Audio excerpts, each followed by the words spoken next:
Welcome back to the show, everybody. I'm, of course, the one and only of the G.O.D. Always surrounded by the squadron. And y'all are live right here with us, right here on Team GRF TV, baby! And yes indeed, yo. You got to get it hype, baby, because, yo, we got some pro wrestling rule to talk about. The WWE in actual terms, because Clash of Champions was last week, and I didn't get an opportunity to talk about Clash of Champions while it was hot. And given that one or two episodes of the Savageries have been this because I didn't get to immediately, I'm glad I didn't. Because given what Clash of Champions was, technically Clash of Champions wasn't over because we didn't crown a King of the Ring, which would have kind of been the point, but instead you had a Roman Reigns versus a guy named Rowan match. So we'll talk about that. Also given the big things of understanding, like, where are we on our way to this road to Hell in a Cell? The big thing of understanding that NXT premiered on USA this week, and I need to talk about that because there's even a little bit that happened on NXT that flows into our road to Hell in a Cell, and trying to compact all these things because given the results of Clash of Champions, and we're going to go through them and try to sit up here and understand like where we're going to try to fill in the blanks of, yeah, that makes sense. Because a lot of things happen, especially on SmackDown, that understanding like what happened at Clash of Champions, and it's like, well, yeah, that's probably what you do. But yo, no more talking. Let's get to this work because we have got a lot of work to really digest and compact to try to understand like where we are on our way to. So, I got the results pulled up over here as I always do, and our opening contest in Clash of Champions was on the kickoff show. Drew Gulak is still the Cruiserweight champion. In a decent match with Lince Dorado and Humberto Carrillo. I'm like, it was decent. It's like, the thing is that, I'm going to be honest. Championship matches, ever since Drew Gulak been champion, been either very good or not so. And, that just is what it is. But, again, I don't keep up with 205 Live. But I may have a reason to now, because if we hop all the way over to Wednesday live, because yeah, that happened live. Yeah, you know what? Yeah, that happened. Yeah, that was live. My boy Lio Rush is back, and Lio Rush is now your number one contender in a knockdown drag out with that boy Oni Lorcan. Boy, that match was legit. Do you feel me? That match was legit. It's like, I can't wait till we get to Wednesday because I would love to talk to you about my boy Dream and that boy Roderick Strong and how they tore the house down. And something about Matt Riddle and that boy Killian Dane. Things.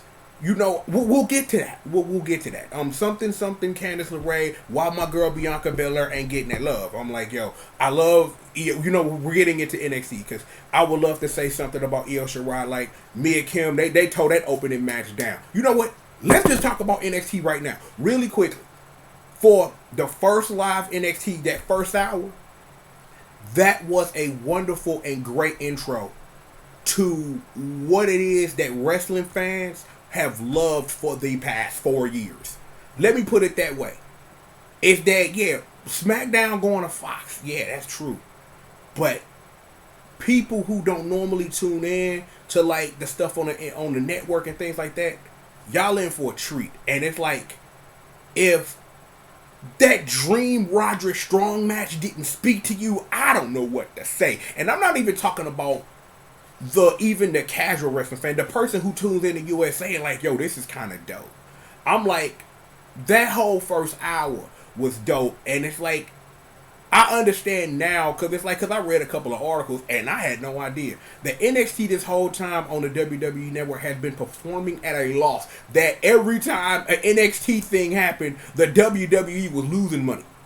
So yeah, so getting them on a cut up does multiple things, not only for the brand itself, but I am so happy that people get to experience NXT. And I'll tell you this, real talk. I'm still not going to ever talk about like NXT for real, like outside of these type of contexts, because I will say this. The reason why I'm not reviewing every New Japan thing, and I know I need to get some words out, some words in on All Out, is because there are some things that I don't want to watch any differently than I do. Like, I watched the WWE and all its present stuff because of how I view it differently than I watch New Japan or anything else, because of how I view it. So it's like I watch the WWE and all that stuff knowing that at some point I'm gonna have to get in front of this camera and talk about it. I don't do that to NXT because I don't want to spoil how I watch that. Like, the only time I really need to talk about New Japan is if the G1 Climax was really good and there's something that's leading into and knowing about Wrestle Kingdom and things like that. Yeah, you run that. And you know what I'm saying? Like, yeah, and I know I need to get my AEW stuff out, but I don't want to ruin NXT for myself like that. Like, that's my special little thing, like my little bundle of joy, and I don't want to ruin it by having to watch it knowing I got a review. I watched it the same way I always do, knowing that did because the days tick down and I still didn't do anything yet, knowing that, yo, it's gonna be a treat. Swear, put it right there. That's all I'm gonna say. So now I don't have to talk about NXT later. If you didn't watch that Velveteen Dream Roderick Strong match, go do that like yesterday. And I mean yesterday. That match was that damn good. And then that Killian Dane, Matt Riddle stuff just broke down in a way that I'm not surprised, but I really think they should have saved that for the first 2 hour NXT on USA, because that would have been a perfect way to really end it. And, you know, shout out to Triple H, because I saw that behind the scene thing because of how proud he was that, yo, we made it. And I'm like, I appreciate that. But it is what it is, and I just wanted to, just let y'all know that on front. I'm putting NXT on front. You will rarely hear me speak about that because I don't want to ruin how I view NXT, and I never will. It's just that in this context of setting up what the immediate future of the WWE is, because that's what this episode of The Savager is about. Yeah, gotta say some words about NXT. And now that I said it, go watch that Roderick Strong match like yesterday. Rap. Anyway, yeah. Lio Rush is your number one contender in that class. I don't want to screen it. It was a classic, but that match was damn entertaining.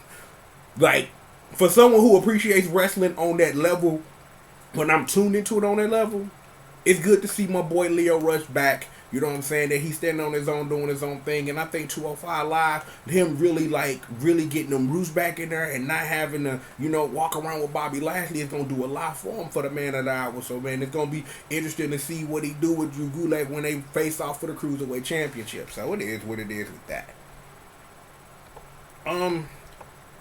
The other match that was on the kickoff show was AJ Styles versus Cedric Alexander, and I don't know. Like, literally, like, even in the 6 days since they wrestled at a pay-per-view on the kickoff show, mind you, and I'm wondering, like, why is an AJ Styles versus Cedric Alexander match not on the actual card?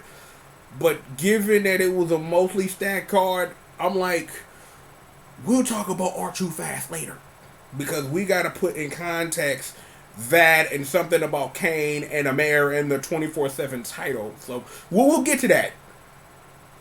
I'm like, you get what you get out of an AJ Styles versus Cedric Alexander match, except the part where Cedric Alexander didn't win the U.S. title.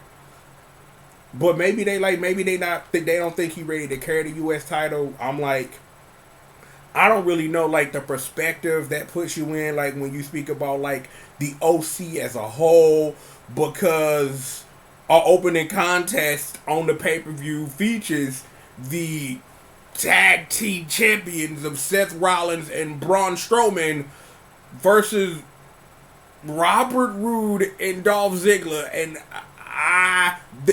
Robert Roode and Dolph Ziggler are the tag team champions. We just jumping at this point. And given that we don't really know anything about the state of the tag team titles on either show, because if we doing the jumping around thing, my boys, Dash and Dawson, are the SmackDown tag team champions after that 187 homicide hit on Big E and that boy Xavier Woods. And I'm like, that was a beating. That wasn't a wrestling match. That was a beat down. Literally, like, if we're going to talk about the match, because we're going to sit up here and talk about it, is, and we talking about the Revival versus New Day. I'm like, the top guys went out there and did top guy business, and are the tag team champions now.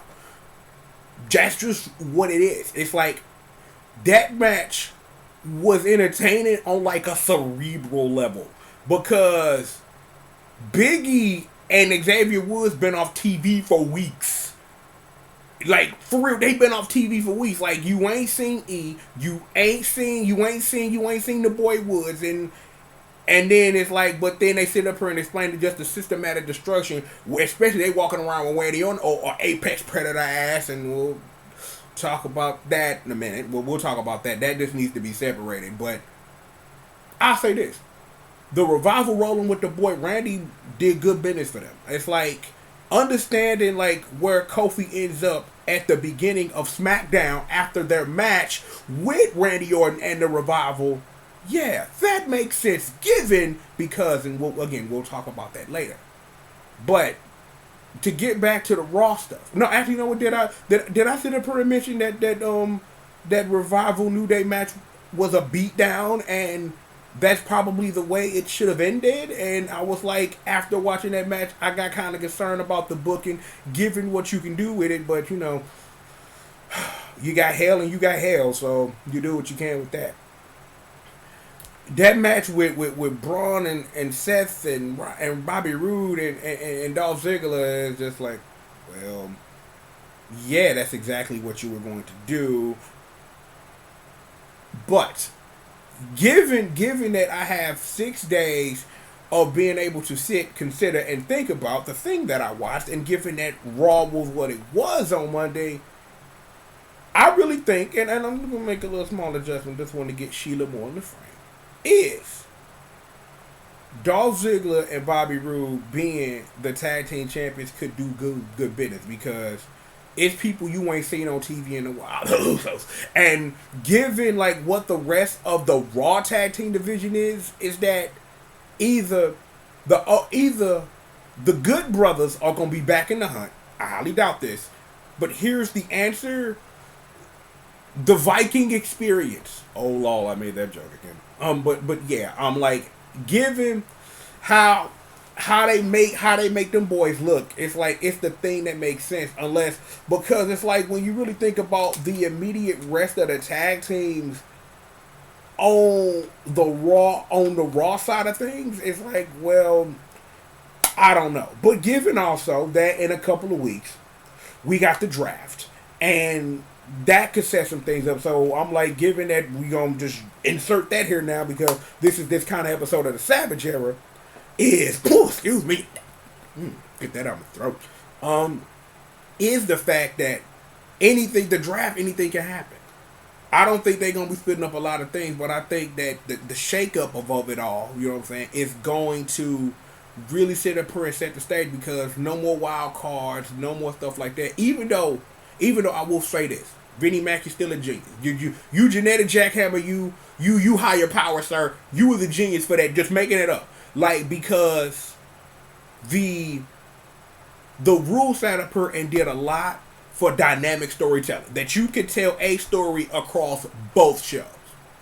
You could tell that story across both shows, and it did good work. It's like. The thing is, people were weird. It's like the internet wrestling community was weird about it for 2 seconds, as they are about everything. But I really think that given that we are winding down on this, what am I trying to say? What is the word I'm looking for? Because I just lost it. Let me see.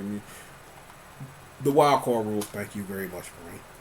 Thank you very much, Brain. Appreciate it. Is that at the end of the day, a lot of good things came about it, even though it should have never happened in the first place. But you know, at the end of the day. Sometimes you can take lemons and make wonderful tasting lemonade, and that's what the wild card rule was. So it is what it is with that. So given all of this, is that yeah, it's like the tag team division on SmackDown is that we will talk about this in length a little bit later, but you got Harper and Rowan back, and you know we'll talk about.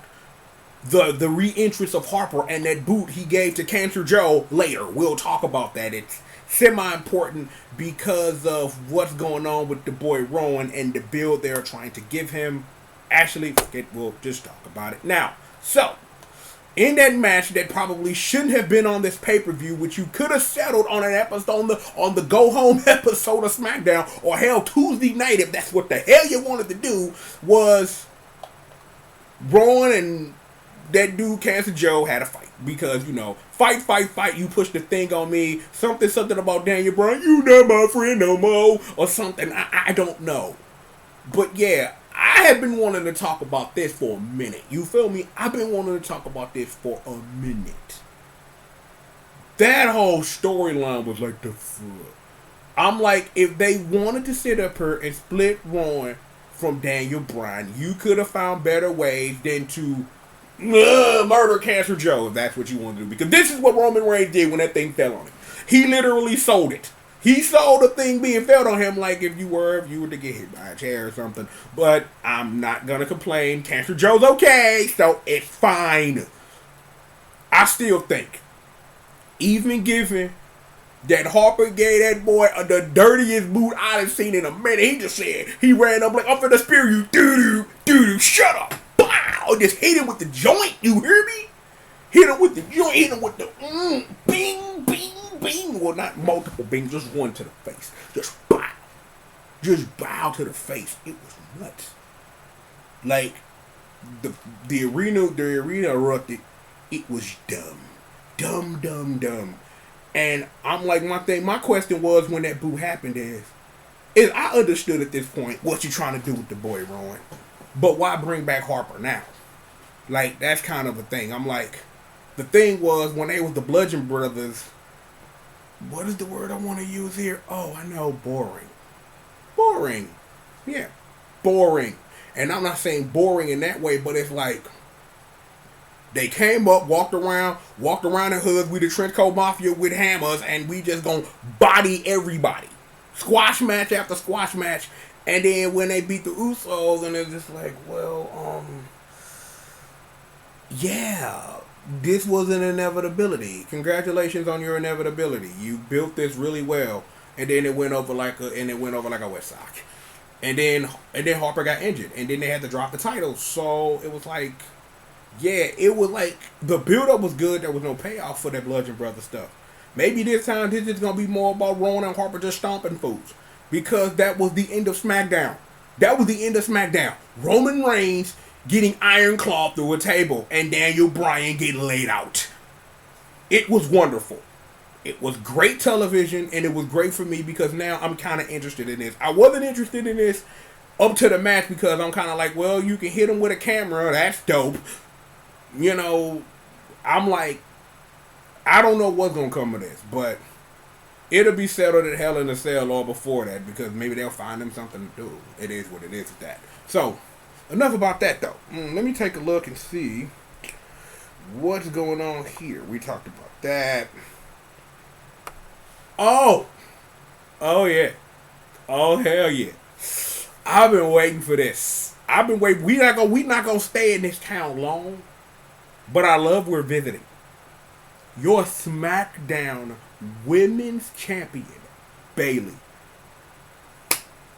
Yes, I'm clapping like this. Yeah. Clap like this. Like, I'm a hugger, baby. Yeah. No, seriously though. I appreciate everything that is this technical Bayley heel turn right now. Like, Bayley acts the same as she normally does, but does heel shit, and it's great. You want to know what's even greater? Like, the thing that literally sold this for me was not anything Bayley did with Sasha Banks. Byron Saxton.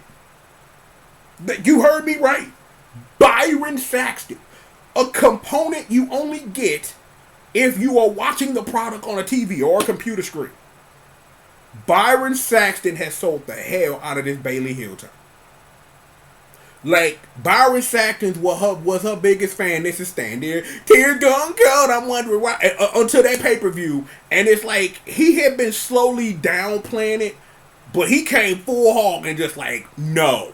And it's like the way that he sold this heel turn for me. Because the thing was is that The way that they presented this stuff with her and Sasha was, yo, I'm just rolling with the fam, cuz hit a nigga with a chair. Bow. And I'm just like, you know what? That makes sense for the character because you can technically take your heel tendencies up to this point because all they were tendencies of hitting your opponent with a chair, yo, because my sis in there, yo, pound it.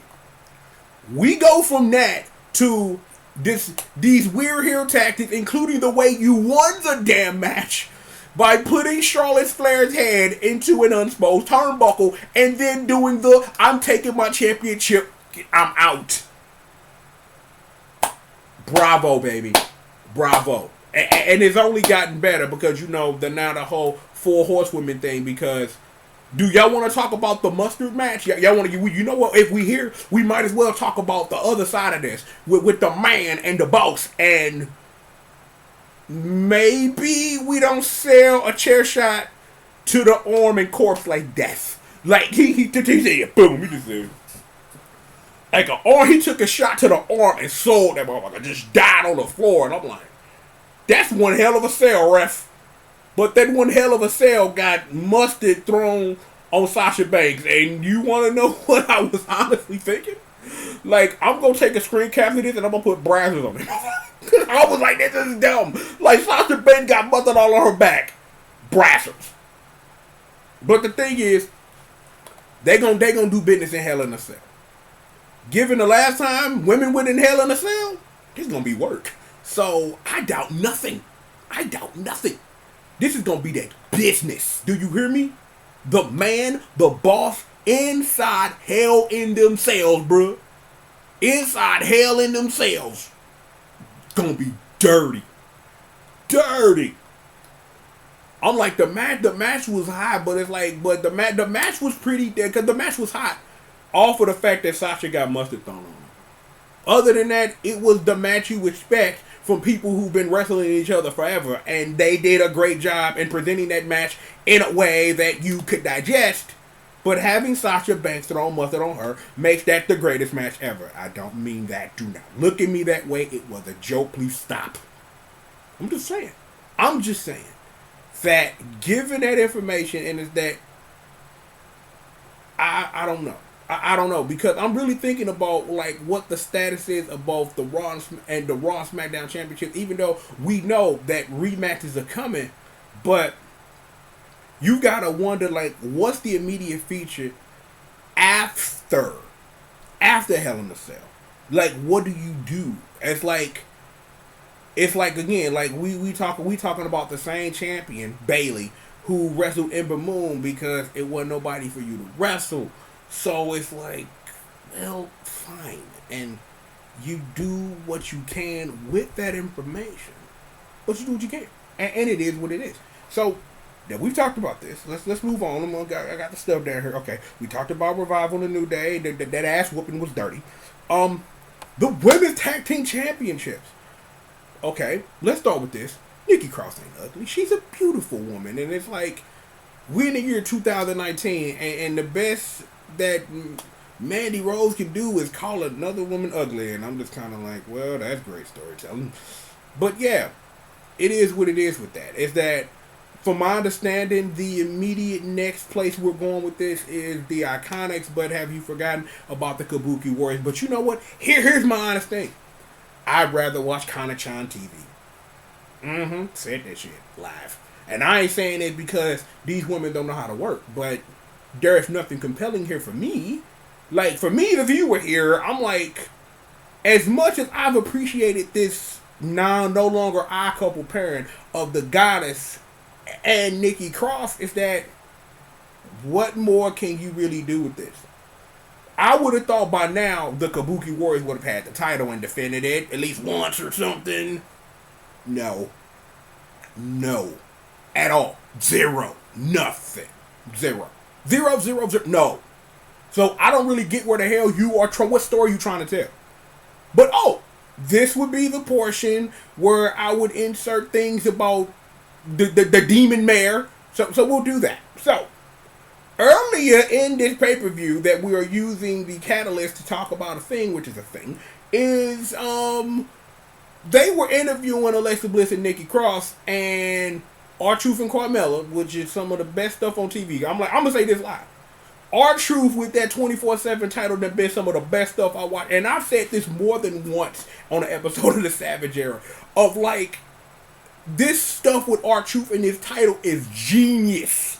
Genius! It's like, remember, we are talking about the same title that a whole arena shit on, right?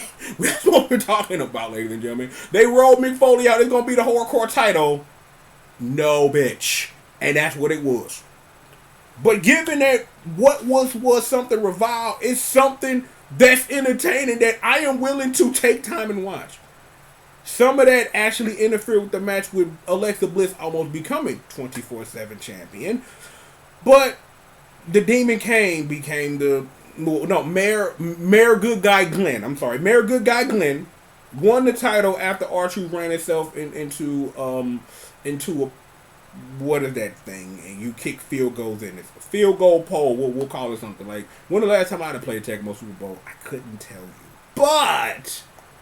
But he ran into the thing of that goalpost and bloop, and Kane pinned him. And it was just like, why? I'm like, this is dumb, but why?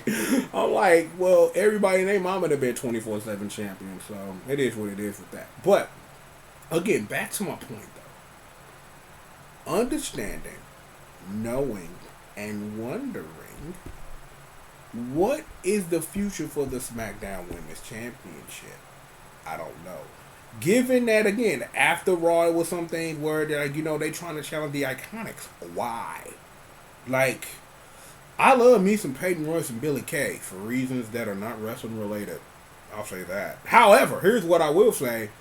Y'all beat them for the titles. And it's other teams out here, that maybe you should be wrestling, but hey, I don't write TV, so I ain't got nothing to do with that. That's y'all. You solve that problem, because I ain't getting in the middle of that. But it is what it is. Okay, so I'm going to go back over here. Let's see. Where are we right now? Oh, yeah. This. Do you guys remember a dude named Shinsuke Nakamura? Anyone? I don't remember this guy. I remember this dude who used to come out with a dude who used to play a violin or a cello or whatever he was playing, and then he turned heel and had the most gangsterous theme to the most gangsterous theme on the roster for a very long time. And now for some reason Sami Zayn followed him around with a microphone. At some point he ran into the Undertaker, who chokeslammed his ass. And I don't understand. Shinsuke Nakamura has very fluent English. Like, he speaks with his accent, yeah, but he could cut his own promo if he wants to at this juncture. But that's just Vinnie Mac doing what Vinnie Mac do. That's fine. But Sami Zayn, why? I'm like, I get it. I understand. Because we going to talk about Kevin Owens, Shane McMahon, and $25 million a little bit later in this episode of the Savage Era. Don't think I won't get to it, because I will. Why? On top of that, The Miz just became his opponent because you needed somebody to defend against. But now, given that, it's going to be Ali, because that was something they set up and then dropped, because Shinsuke Nakamura just poof disappeared off television. And we'll talk about people who poofed reappear on television in the weirdest way a little bit later. But I don't know. Let's just say this and just walk away. I don't know. So, whatever it is they finna do with Ali and Shinsuke, whatever. And let it be that. Let it be that and nothing else. Moving right along. Okay, let's see. According to this, let's see. We talked about that, you know what I'm saying? Mustard and Brazzards. That's all that match was.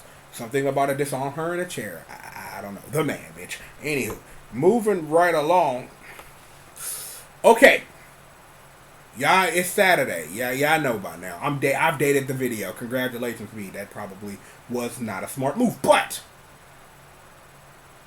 given the build to Clash of Champions, I said this last month because this is what I was legit shook by in the part of the booking sense. That Randy Orton was going to be Kofi mad fucking clean. That's why I thought this was going. And it got even scarier when the Revival beat the New Day, and it's like that promo they cut was gangster. I didn't mention that earlier, but I figured that that the top guy spitting that hot work, so put it out there. My thing is for how do I say this? Because I want to say this in a way that makes you understand what I'm trying to say, and I'm trying to figure that out. Anthony, give me a second. We're gonna take a water break. We can do this. This is my show. I'll do whatever the hell I want. Water, that's good. Okay, so where was I? Oh, trying to figure out how to describe what this was. Oh, not what this was, about what this is. Because the one thing I wanted to see since Kofi won the title was, and I told y'all this a couple of months ago, was Kofi and Randy Orton. Because of how, and it's like, and I appreciated in SummerSlam, the sell of that when Kofi was like here and he was supposed to be up here, and that the story is Randy Orton held him down from ever getting up this way, but because the man got injured and it's like the push happened because it's what the streets wanted. Yeah. But I honestly felt the thing that was going to validate this reign was him beating Randy Orton, and I got really concerned at the finish at SummerSlam. I got concerned, and then the build up of Woods and E getting their asses whooped. And I'm not talking about getting your ass whooped, getting your ass whooped. Literally, get your ass whooped. And they got their asses whipped, real rap. And I was like, yeah, this is looking bad. The thing is that we had the moment of them holding all the gold, but it would have been nice for you to have that. Something I should have mentioned at the beginning. My boys, the Undisputed Era. Because see, I didn't mention finishes. I didn't mention finishes on the NXT because I want you to actually go watch that. I actually want you to go. And again, I'm like, we'll take 2 seconds. I'm gonna tell you this again. Go watch Dream Roderick Strong. Go do that. Prophecy for blah. Look, okay? So, even given all this, I had my concerns about how this was going to be booked. Kofi beat that boy clean as a whistle, camping. Trouble in paradise. But given that this booking is more or less a validation of why this reign exists, other than the fact that Kofi got mad over and, doing business any other way would have been horribly bad for business. I use that. And that's what it is. Only for Kofi to beat Randy Orton clean to run into the beast. Bork Laser and his wife and the cows that he milks. And I'm just kind of like, well, I'm going to do this because I can just sigh. Because I'm going to do that and go, like that, right? Because here's the truth. There are no more credible contenders for that title. He didn't whoop everybody. My thing is that when Kofi got the title, I didn't say this, but in my head, the booking is going to lead to one or two things. He either going to have like a strong year reign like AJ did a couple years ago, or this is finna get mudly stomped in the mud. In the mud quick. He'd have been the champion since April. And it's like he didn't whoop all comers. But the thing is that given that the landscape of what professional wrestling is changing, not only with SmackDown moving to Fox, with AEW coming to TNT, and things happening all over the place, all throughout, like at the immediately United States wrestling scene, and actually what had happened in New Japan and all that stuff is that people got to step up. So what's better for your Fox TV show than the most decorated combat athlete being the WWE Undisputed World Heavyweight Champion and Bork Laser? Bork. I don't know. I'm still trying to figure that out. But here's the thing. Brock gonna win. I just thought about that. And the reason it just poofed into my head, and I'll tell you why. What do you literally think would be better for ratings for your first episode on Fox than Brock Lesnar whooping the ass of Kofi Kingston? What would be better? But then would be better is that if you run the same Seth Rollins play for Kofi to ultimately build back up and overcome the Beast after, whatever. But, it is what it is. That's just kind of where I'm feeling that they're going with that. You know what I'm saying? That's just kind of like where I'm feeling like where that booking is going to go, because that's shock value. To build it, because it's like either the build of the match will be enough for people who normally don't watch wrestling at all to tune in on Fox to be Brock Lesnar finna whoop a black man or whatever, versus anything else that it could actually be. So that's kind of like that's kind of where I am right now with the possibilities. Either Kofi gonna overcome the odds, or Brock gonna whoop that ass. But that's usually what that is. But given the stakes and given what's on the line, given that you're going to have drafts and this and that, there's a lot really riding on a match between Kofi Kingston and Brock Lesnar. And you really think that in the year 2019 that I'll be saying, that I thought I'd never be saying, a lot is riding on a match between Kofi Kingston and Brock Lesnar. I don't know. Wrestling crazy. But it is what it is. But we gonna see what it is. Let's move right along here. You know what? Since this is on my list, on the list of the results for this thing, shout out to them boys, Angelo Dawkins and Montez Ford, the Street Profits, your former NXT World Tag Team Champions. I have been loving the work that they have been doing, and I am glad that the folks producer have given them a chance to really show what they can do. While they sit up here and get to be fun and stuff, and they still get to do their thing on NXT, so you really not ruining that yet, because I'm not sitting up here saying they ain't ready for prime time, but I really think that being in NXT is where they thriving, and it's like it ain't no reason to uproot them and really put them on it, but they are doing good work. But you know what? Since we are talking about my boy the Street Profits, shout out to that joint they did with King Booker. Let's jump to Monday night. Let's jump to the Street Profits present Maria Kanellis has a baby in her stomach. What proceeds to happen is like, what the fuck? Because what the fuck? So Maria's baby's a boy. Ricochet's the baby daddy.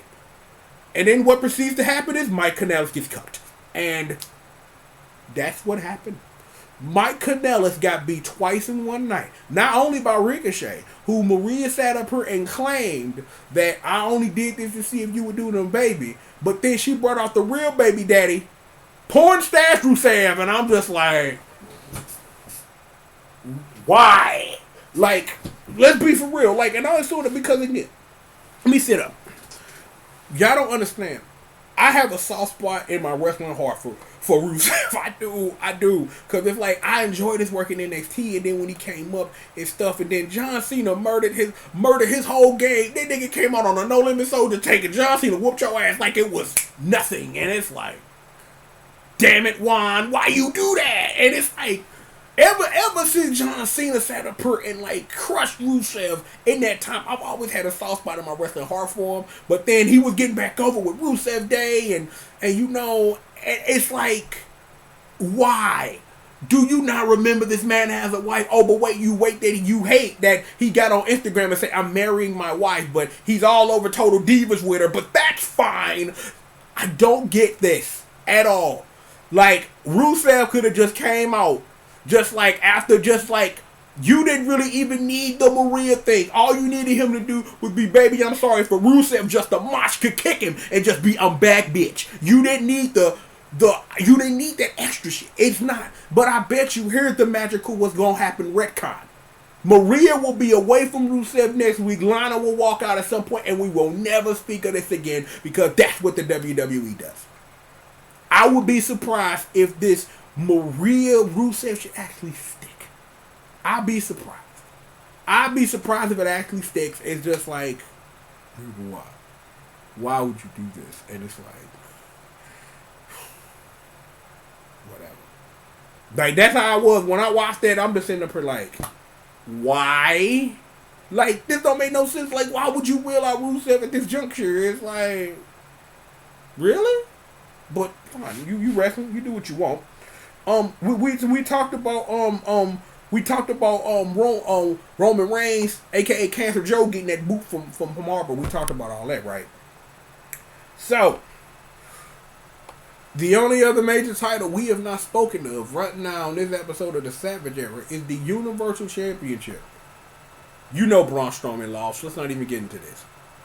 Braun Strowman did jump off the top rope. That splash was dope. But that boy ain't never winning a damn title. Ever. The thing is, he took 4 stomps of the pedigree before he ate the pin. But that's what you're supposed to do. Every time Braun Strowman lose a Universal title match, that boy look hella strong. But I don't know why they want to sit up here and just get to do the run. Because it's like, but then you'd have to literally bring in somebody believable. And there's only one man believable. And do we really want that? We don't. I'm not a fan of when Brock has a title. I'm not. I'm like, I understand get your money. I'm like, I understand Paul Heyman getting paid out the wazoo. I'm like, yo, my name. No. But yeah, Braun Strowman won't win. Hell no. Braun Strowman ain't winning the title. It's not a thing that's gonna happen. No, it's just not a thing that's going to happen. However, there is a magical bright spot for all of our friends because the Fiend, bitch. The motherfucking Fiend.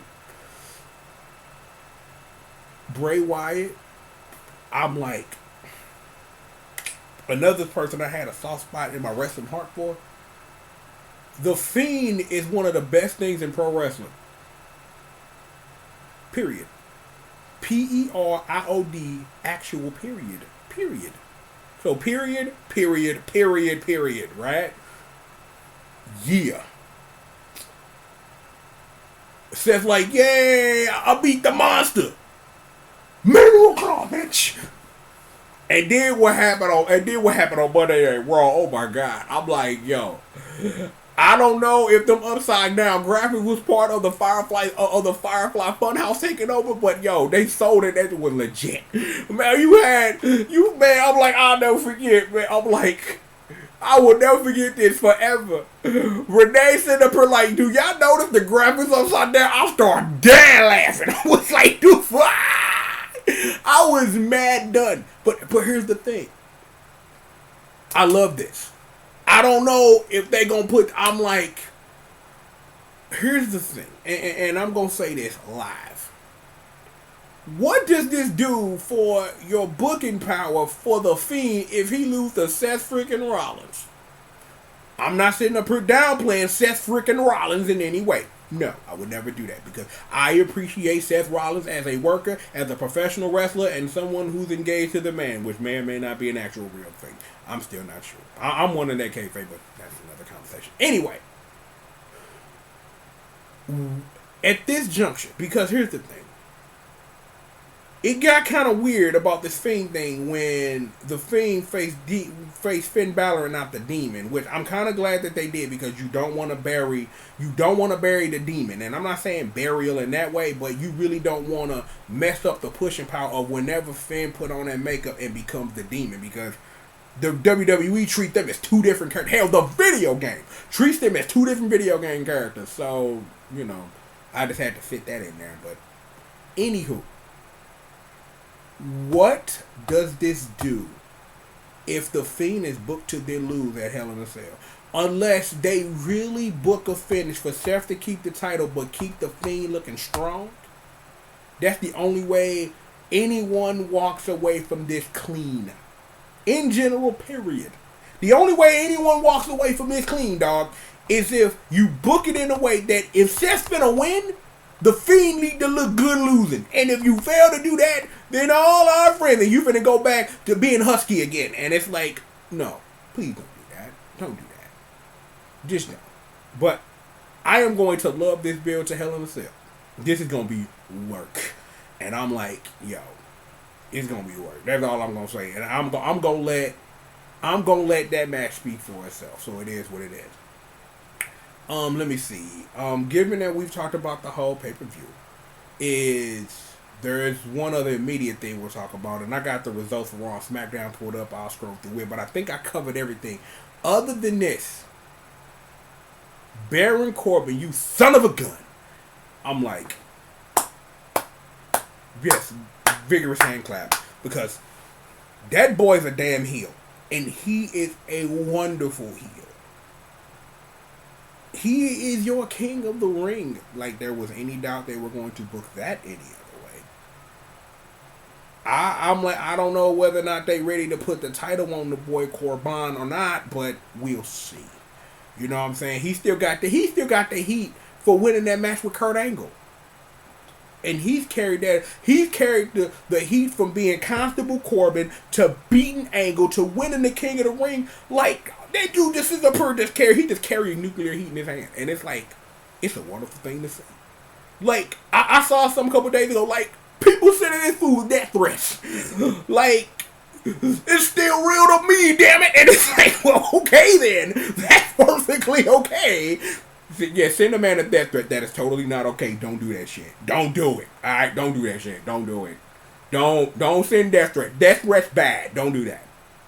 But you gotta appreciate that at a juncture where they sending a man death threats for a character he playing on wrestling ring. That's how you know you're doing it good. What's also great about this, the byproduct of this does work for Kurt Angle's black son's former friend. I've been waiting to say that this whole episode. Kurt Angle's black son's friend. Like, I'm like, Jason Jordan. I'm like, I don't know what they're gonna do. He gonna come back. He's still gonna be Kurt Angle's black son, or you just gonna pretend that didn't happen either. I don't know, but let's talk about Chad Gable. Chad Gable looked amazing on SmackDown. You feel me? Like, he sat up here and got over. Like, he sat up here and literally because, but it's like, but I don't know whether it's that, are you over because, you know what I'm saying, you sticking it to Corbin, or you really, like, engaging truly with the fans who want you over. That's going to be a question to see because this stuff between Corbin and that boy, I forgot the boy's name. Oh, Chad Gable. Chad Gable. It's like, again, like, because honestly, I'll say this. I don't think, like, the stuff with Shelton was really, it was working and it was good, but I don't think it was good for either one of them in career trajectory. But that's just me.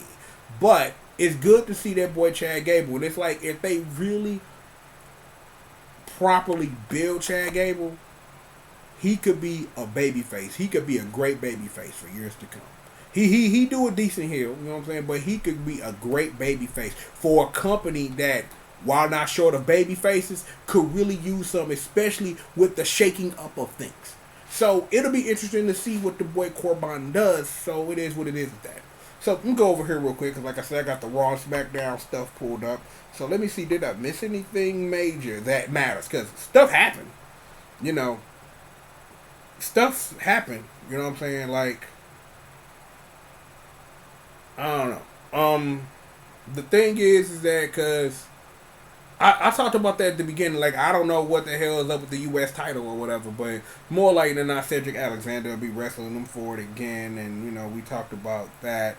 We talked about all that stuff. Oh, I'm glad we're here. Rey Mysterio tried to retire. Something about one of the greatest props on a pole match ever, son. But yeah, the author, the painter, back for some reason and talking about the WWE was too soft and we tried to go to MMA, but they wouldn't have us. And I'm like, nigga, please. That's how I watched that promo both on Raw and SmackDown, and I looked at the screen like, are you niggas serious right now? Like, really? Like, I believe you, but y'all used to walk around in Shield gear and walk around with Rockstar Spud, so I have a hard time believing you. But they was tag team champions for like 2 seconds, and it's like, whatever. But it is what it is, so it is what it is with that. Sasha, yeah. Lacey Evans wrestled. That was a thing that happened. Whatever. Let me see. What happened on SmackDown other than stuff? Let me see. We talked about Ali for a second. Oh, $25 million lawsuit. Wrongful termination. So the wrestling stories we build now have to do with litigation. Because Shane McMahon literally got served on SmackDown. And I ain't talking about, you don't know now, but you gonna find out, party people. No. Literally, dude walked in. Are you Shane McMahon? Nigga served. I'm out this bitch. Wee! Yeah, that's what happened. Yeah. Mm-hmm. Yeah. Totally, bro. That totally happened. Yes. Shane McMahon got served. Kevin Owens been in the thing, and you're wondering when this is all gonna be over. I'm like, I love everything Shane do, because Shane my dude. And Kevin Owens, I'm a big fan of his, but we in lawsuits now. So I'm guessing that y'all finna go in Hell in a Cell. Shane will jump off a thing again, and Kevin Owens will actually beat Shane McMahon with no help from Sami Zayn in Hell in a Cell. Oops, I just gave away the pay-per-view because, yeah. But whatever. But we just talked about that. Let me see. Let me see, because I got the NXT results, but I talked about everything major about NXT for real. Like, oh, actually, that's the one thing I didn't talk about, because, because I don't like spoiling, like, my watching the NXT. Walton, the boy from Imperium, appeared, dog, and it's like, that boy Walter's a monster. I don't know the next time I'll get a chance to say that, but that boy Walter been a monster forever. And I love that he in NXT UK is the champion record shit. And it's a wonderful thing, and it's a beautiful day in the neighborhood when Imperium comes. Because the matter's sacred, bro. Real rap. We talked about Leo Rush. I'm coming. The man of the hour. And we talked about how the Matt Riddle Killian Dane joint broke off into a knockdown drag out with everybody involved. Everybody was involved. It all kicked off with the boy Walter, so it's like it don't matter. So it's like even in a brawl, it's a lot of stuff being built, and it's like, yo, I'm like I said at the beginning, at the top of this, I am so glad for people who have been missing out on NXT to finally get a taste of what the streets been hot about. I am so happy for people who don't normally watch NXT, or for people who don't pay attention to wrestling, who will just randomly flick through the USA and just see NXT clowning. I really think that NXT can really do a lot. Honestly, for real. Let me say this. I really think the Wednesday Night War, and we'll give it that, between NXT and AEW is going to do a whole lot for professional wrestling. It's going to do a whole lot for professional wrestling.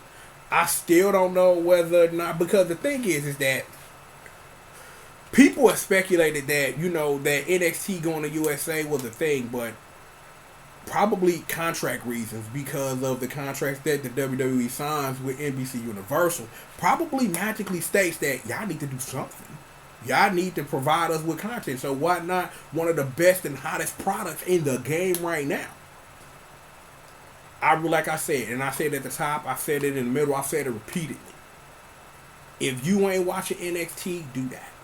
For people who gonna be able to tune into NXT and get really involved, is that I really don't think nothing is gonna change about what makes NXT so great. Because NXT is wrestling for the wrestling fan.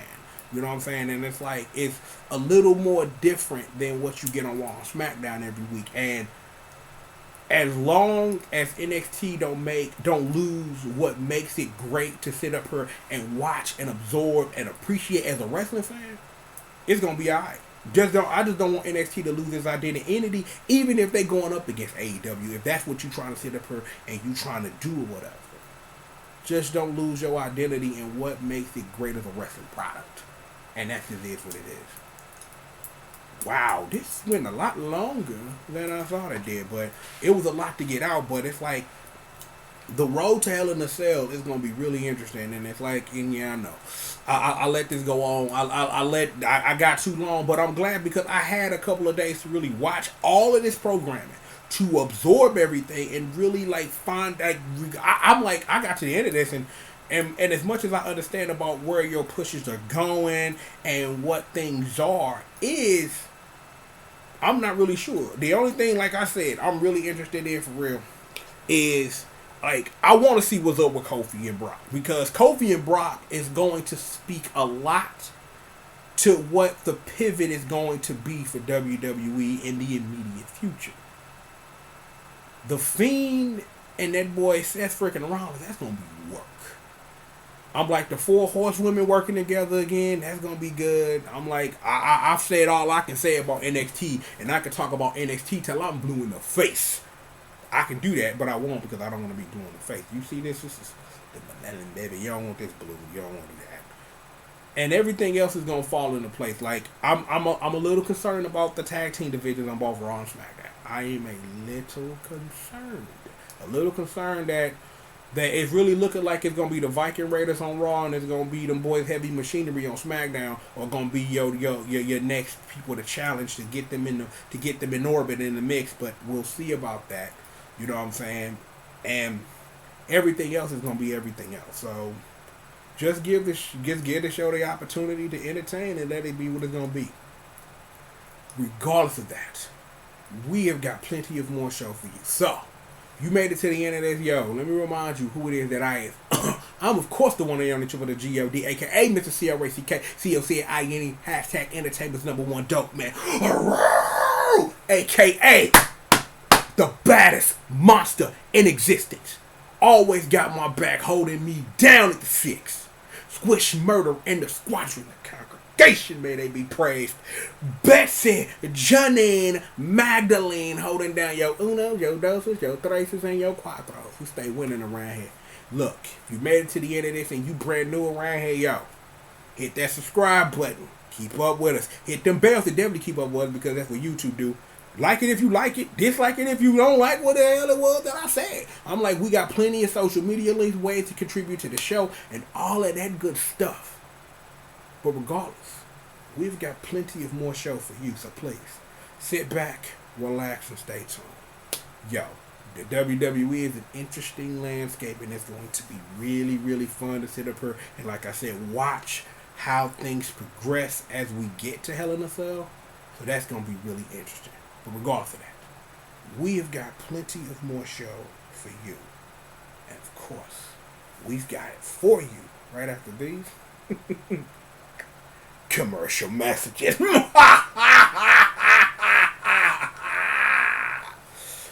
Hoo-wee, man. Yeah, more work's coming. Don't worry about that, yo. The party's just begun. Bang! More show for all of you right after these commercial messages.